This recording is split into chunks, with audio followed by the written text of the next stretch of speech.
What's up, guys? Welcome back to the channel. So in this video, we're gonna watch JD Vance's first interview as the Vice President of the United States. So he went on CBS Face the Nation and had a really fascinating interview. An interview that we never got to see from the previous administration, whether it be from Joe Biden or Kamala Harris. So let's not waste any time and get straight into this clip. In this first part of this video, they're going to be talking about the cabinet positions and the nominees that were made for those positions, like Pete Hegseth and Tulsi Gabbard, and the reason behind picking those people. So let's not waste any time and get into this video. Pete Hegseth, it was a tie. Bipartisan opposition, smallest margin since the job was created. You had to break that tie. If the nominee can't unite your party, how's he going to lead 3 million people? Well, look, I think Pete is a disruptor, and a lot of people don't like that disruption, but Margaret, that disruption is incredibly necessary. If you think about all of those bipartisan massive votes, we have to ask ourselves, what did they get us? They got us a country where we fought many wars over the last 40 years, but haven't won a war about as long as I've been alive. They've got us a military with a major recruitment crisis, a procurement price crisis that's totally dysfunctional, where we buy airplanes for billions and billions of dollars, terrible cost overruns, the delivery dates are always delayed. So we need a big change. Now, admittedly, there are people who don't like that big change, but it is necessary, and it's explicitly what Donald J. Trump ran on, and I think part of the reason why the American people elected him their 47th president. So the main objective is changing all of that, that it's going to be Pete Hegseth alone? I'd say the main problem the main thing that we want Pete Hegseth to do is to fix the problems at the Department of Defense. And unfortunately, there are many. We've gotten into way too many wars that we don't have a plan for winning. We've gotten into way too many misadventures that we shouldn't have got into in the very first place.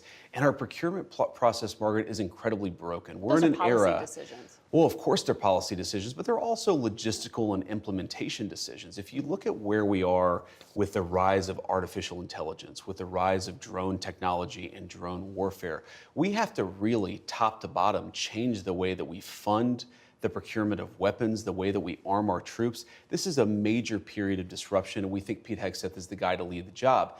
Now, there's another element to this, Margaret, too, which is we believe that military morale, at least until the election of President Trump, was historically low. You had the Army missing recruitment goals by tens of thousands of soldiers, and already recruitment is starting to pick up because Pete Hegseth is fundamentally a warfighter's leader at the Department of Defense. He is a guy who sees not through the perspective of the generals or the bureaucrats. He looks at things through the perspective of the men and women that we send off to fight in our wars. Both the Wall Street Journal and the National Review, conservative publications, as you know, have been critical of Tulsi Gabbard. The Review called her an atrocious nominee who deserves to be defeated. They compared her defense of Edward Snowden, the fugitive who stole U.S. secrets, to an attorney general who thinks the mob gets a bad rap. Her refusal to accept U.S. intelligence findings that Assad gassed his own people, they said, was like a nominee for OMB director not being able to count.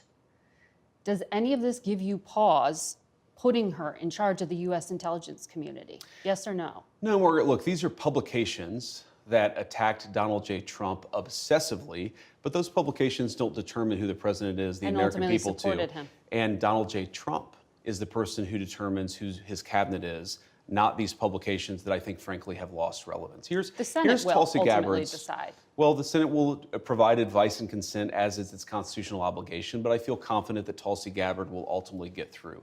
Two things that are important to know about Tulsi. First of all, she is a career military servant who's had a classification at the highest levels for nearly 2 decades. She has impeccable character, impeccable record of service, and she also is a person who I think is going to bring some trust back to the intelligence services.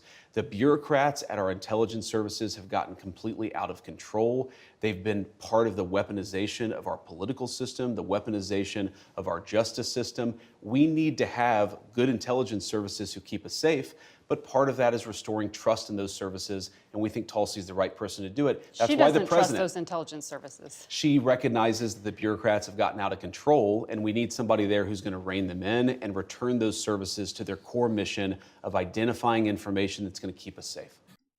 Yeah, fascinating. And I love that, right? If their idea of basically restructuring the government is replacing everybody that was here previously, I don't think that's a bad idea at all. If we need to make changes, why not replace the old way of doing things, which is getting rid of the people that are these career politicians that are part of the bureaucracy that pretty much hinder from this country moving forward and going into the right direction.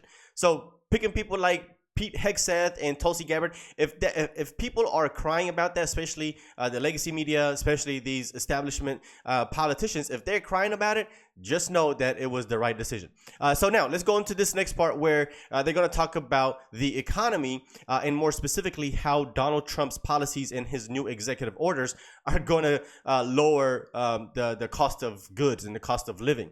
Now, it's interesting because she's basically framing this question in a way that is to discredit Donald Trump's executive orders that he signed recently by saying which one of them has lowered the cost of living, when it's only been, what, a week since he got inaugurated, since he became president. It's only been a week, and this woman is basically trying to complain that prices have not gone down. And he's trying to explain to her, Vance is going to explain to her that, hey, these executive orders are specifically designed to lower the cost of goods by attacking the core issue at hand, which is the cost of energy. So let's get into it. You campaigned on lowering prices for consumers. We've seen all of these executive orders. Which one lowers prices? We have done a lot, and there have been a number of executive orders that have caused already jobs to start coming back into our country, which is a core part of lowering prices. More capital investment, more job creation in our economy is one of the things that's going to drive down prices for all consumers, but also raise wages so that people can afford to buy the things that they need. If you look at our slate of executive orders, no, Margaret, prices are going to come down, but it's going to take a little bit of time, right? The president has been president for all of 5 days. I think that in those 5 days, he's accomplished more than Joe Biden did in 4 years. It's been an incredible breakneck pace of activity. We're going to work with Congress. We're, of course, going to have more executive orders, and we're going to try, the way that you lower prices is that you encourage more capital investment into our country. And you ask specifically, what executive order is going to help lower prices? All of the stuff that we've done on energy, to explore more energy reserves, to develop more energy resources in the United States of America. One of the main drivers of increased prices under the Biden administration is that we had a massive increase in energy prices. Donald Trump has already taken multiple executive actions that are going to lower energy prices, and I do believe that means consumers are going to see lower prices at the pump and at the grocery store, but it's going to take a little bit of time. Rome wasn't built in a day, and while we've done a whole lot, we can't undo all of the damage of Joe Biden's presidency in 4 days. Well, there are a lot of things that contributed to higher energy prices, and there was record oil and gas production. Yes, Joe Biden did many terrible things to lead to an increase in prices. I agree, Margaret. No, but all the things you experience at the grocery store are what people touch and feel. That's what you were talking about, bacon on the campaign trail. Of course, of course. Those things, when do consumers actually get to touch and feel a difference in their lives? Well, Margaret, how does bacon get to the grocery store? It comes on trucks that are fueled by diesel fuel. If the diesel's way too expensive, the bacon's going to become more expensive. How do we grow the bacon? Our farmers need energy to produce it. So if we lower energy prices, we are going to see lower prices for consumers, and that is what we're trying to fight for. Well, the flurry of executive orders, most of them weren't about the economy. Many of them were, though, Margaret. We had, I think we've taken promise over of tariffs by February 1st. We've taken over 200 executive actions, some executive orders, other executive actions. Again, this is in less than a week, and a lot of them were focused on the economy, bringing investment into our country and lowering energy prices. We've also focused on safety, restoring public safety, ending weaponization of the Department of Justice. We've done a lot. And I think the president is to be commended for actually coming in and doing something with this incredible mandate the American people gave him. He's not sitting in the Oval Office doing nothing. He's doing the American people's business. And I think they're going to see a lot of good effects from it. Yeah, so there you have it, guys. Trump hasn't even been a president for a week, and they're complaining about, he hasn't done enough.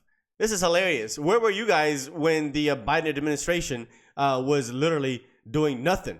Nothing at all, whether it be about the border or immigration. And speaking of the border, this is where they get into the conversation about immigration. And more specifically, she's going to bring up the fact that it has, been reported that ICE is going to do raids at churches and schools. Now, the funny part about this is that, in my opinion, I don't think it matters where they're at. Whether it be church, school, you're in the middle of a confession, you in the middle of a workout in the gym, you could be in the middle of making love to your wife. If you are a criminal migrant, it doesn't matter where you are. ICE should be able to go in and get you out of this country, period. It doesn't matter if you're at a church, at a school, at a synagogue, at a mosque, in the middle of a prayer. It doesn't matter. It does not matter. You are a criminal. So therefore, you're a threat. Matter of fact, you're a threat to the people that are in the church with you. But anyway, this is where they get into that segment here. And of course, it's going to be fascinating. Let's get into it. Let me ask you about another area that you campaigned on quite a lot, and there was a flurry of activity on, and that has to do with immigration. Sure. The U.S. Conference of Catholic Bishops this week condemned some of the executive orders signed by President Trump, specifically those allowing immigration and customs enforcement to enter churches and to enter schools. Do you personally support the idea of conducting a raid or enforcement action in a church service, at a school? Well, let me address this. Of course, if you have a person who is convicted of a violent crime, whether they're an illegal immigrant or a non-illegal immigrant, you have to go and get that person to protect the public safety. That's not unique to immigration. But let me just address this particular issue, Margaret, because as a practicing Catholic, I was actually heartbroken by that statement. And I think that the U.S. Conference of Catholic Bishops needs to actually look in the mirror a little bit and recognize that when they receive over $100 million to help resettle illegal immigrants, are they worried about humanitarian concerns, or are they actually worried about their bottom line? We are going to enforce immigration law. We're going to protect the American people. Yeah. Donald Trump promised to do that. And I believe the U.S. Conference of Catholic Bishops, if they're worried about the humanitarian costs of immigration enforcement, let them talk about the children who have been sex trafficked because of the wide open border of Joe Biden. You personally let them talk support them about going into people like schools Laken and Riley churches. who were brutally murdered. I support us doing law enforcement against violent criminals, whether they're illegal immigrants or anybody else, in a way that keeps us safe. Let me ask this question, Margaret. Let's separate the immigration issue. If you had a violent murderer in a school, of course I want law enforcement to go and get that person out. Of course. So what's the point of the question? You changed the regulation this week. That's the point of the question. Exactly. Giving the authority to go into churches and go into schools. We empowered law enforcement to enforce But the that law also everywhere has a to protect knock-on Americans. effect, a chilling effect, arguably, to people to not send their kids to school. I desperately hope it has a chilling In the effect on churches, illegal immigrants you think coming the U.S. into our Conference country. of Catholic Bishops are actively hiding criminals from I think the U.S. law Conference enforcement? of Catholic Bishops has frankly not been a good partner in common sense immigration enforcement that the American people voted for. And I hope, again, as a devout Catholic, that they'll do better. There are 5 legal challenges already to one of the other immigration actions, the order on birthright citizenship. A federal judge appointed by Ronald Reagan, I think you'd agree, has some conservative credentials, Sure. paused the order to end birthright citizenship, calling it blatantly unconstitutional.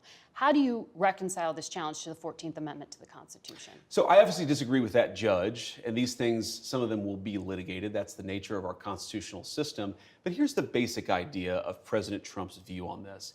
If you are a lawful permanent resident or a legal immigrant who plans to stay, your children, of course, should become American citizens. But let's say you're the child of an ambassador. You don't become... But that's not part of it. Well, that There's is already a carve-out an having to do important with kids of principle. diplomats. But we're saying that carve-out should apply to anybody who doesn't plan to stay here. If you come here on vacation and you have a baby in an American hospital, that baby doesn't become an American citizen. If you're an illegal alien and you come here temporarily, hopefully, your child does not become an American citizen by virtue of just having been born on American soil. It's a very basic principle in American immigration law that if you want to become an American citizen, and you've done it the right way, and the American people in their collective wisdom have welcomed you into our national community, then you become a citizen. But temporary residents, people who come in here, whether legally or illegally, and don't plan to stay, their children shouldn't become American citizens. I don't know any country that does that or why we would be different. Well, this is a country founded by immigrants.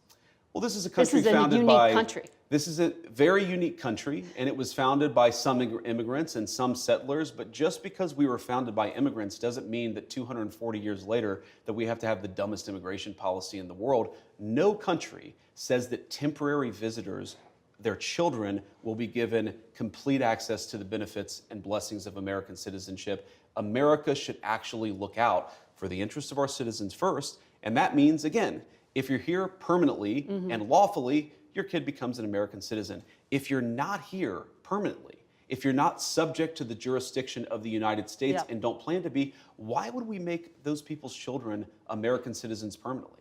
I want to ask you about refugee admissions, which were just suspended by the president. That has nothing to do with the U.S. border. Refugee screening takes 18 to 24 months to go through. They are heavily vetted.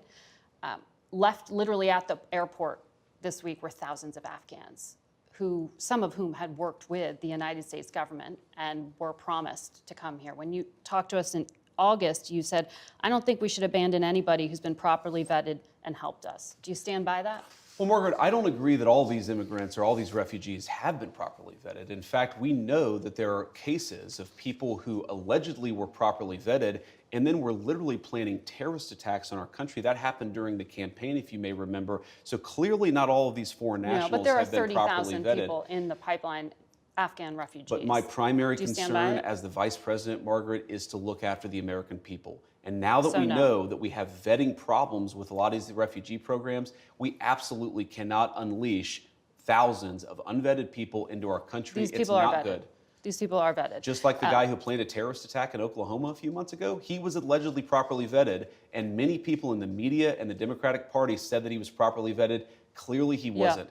I don't want my children to share a neighborhood with people who are not properly vetted, and because I don't want it for my kids, I'm not going to force any other American citizens' kids to do that either. No, and that was a very particular case. It wasn't clear if he was radicalized when he got here or while he was living here. I don't really care, Margaret. I don't want that person in my country, and I think most Americans agree with me. Yeah, so there you have it, guys. Very interesting, very fascinating. Now, it's always interesting to me how these journalists that they call themselves always seem to want to discredit anything that a Republican or anybody that in the Trump administration does or say. Right? It just never seems like they're ever optimistic about what this administration is planning to do. It always seems like they're trying to downplay it and criticize it to a point where, you know, they just make it seem like it's almost illegitimate that they're doing these things. And it's just not fair. And that's how you know that these people are really not unbiased. Right? They will never frame questions like this to Kamala Harris or Joe Biden. They never have, they never will, they never did. Not only that, we never got interviews like this to begin with from the previous administration. So whenever they go and sit down and have these conversations with these propagandists, I mean, you always got to just take it with a grain of salt. Don't ever fall for the gotcha questions that these people try to set them up for. And it's just never interesting, right? If they're always just combating everything and diminishing everything that they say, and you're basically just argumentative almost the whole time, I mean, just being a contrarian to everything that's being said to you is just not entertaining. It's just not fun. It's boring. It's boring. And it's just not credible, to be honest, because you're basically just going to say the exact opposite of what the people that you disagree with are going to say. It's just, it's weird. They never have any points that they can agree on. I mean, it's just so fascinating to witness, even when it's good. Even when it's good, even when they do something that's productive, they're always going to find a way to diminish and demonize the actions that Donald Trump has taken. Anyway, let me know what you guys think about this interview here with JD Vance. I mean, this is, for as long as I've been paying attention to politics, this is probably one of the greatest administration that this country has ever seen. So let me know what you think. Let's talk about this video in the comment section. Hope you enjoyed this video. Hit the like button, and if you do, and if you're brand new, consider hitting subscribe, and I'll see you on the next one. Peace.